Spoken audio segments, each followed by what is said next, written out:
27/9/2025 2 മണിക്കാണ് നമ്മുടെ ഓണം ബമ്പർ നറുക്കെടുപ്പ് നടക്കുന്ന ദിവസം. അന്നേ ദിവസം ഏറ്റവും കൂടുതൽ പ്രൈസ് കിട്ടാനായിട്ട് സാധ്യതയുള്ള രാശികൾ ഏതൊക്കെയെന്നാണ് ഇവിടെ പറഞ്ഞു തരുന്നത്. ആദ്യത്തെ രാശി എന്ന് പറയുന്നത് മേടം രാശിയാണ്.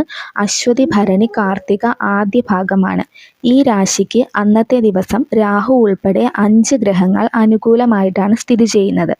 രണ്ടാമത്തെ രാശി എന്ന് പറയുന്നത് മിഥുനം രാശിയാണ്. മിഥുനം രാശിയിൽ മകയിരം അവസാന 2 പാദം, തിരുവാതിര, പുണർദം ആദ്യത്തെ 3 പാദം ചേർന്നതാണ് മിഥുനം രാശി. മൂന്നാമത്തെ രാശി എന്ന് പറയുന്നത് തുലാം രാശിയാണ്.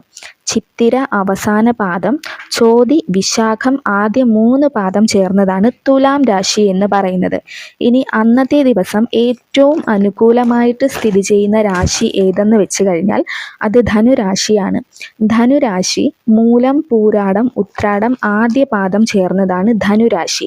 അന്നത്തെ ദിവസം ഇവർക്ക് എല്ലാ ഗ്രഹങ്ങളും അനുകൂലമായിട്ടാണ് സ്ഥിതി ചെയ്യുന്നത്. 27/9/2025 സെപ്റ്റംബർ 2 മണിക്ക് ശേഷമാണ് നമ്മുടെ ലോട്ടറിയുടെ നറുക്കെടുപ്പ് നടത്തുന്നത്. ആ സമയത്ത് ഏറ്റവും കൂടുതൽ അനുകൂലമായിട്ട് സ്ഥിതി ചെയ്യുന്ന രാശി എന്ന് പറയുന്നത് ധനുരാശിയാണ്. കൂടാതെ മേടം രാശി, മിഥുനം രാശി, തുലാം രാശി ഈ രാശികൾക്കും നല്ല അനുകൂലമായിട്ട് സ്ഥിതി ചെയ്യുന്ന സമയമാണ്.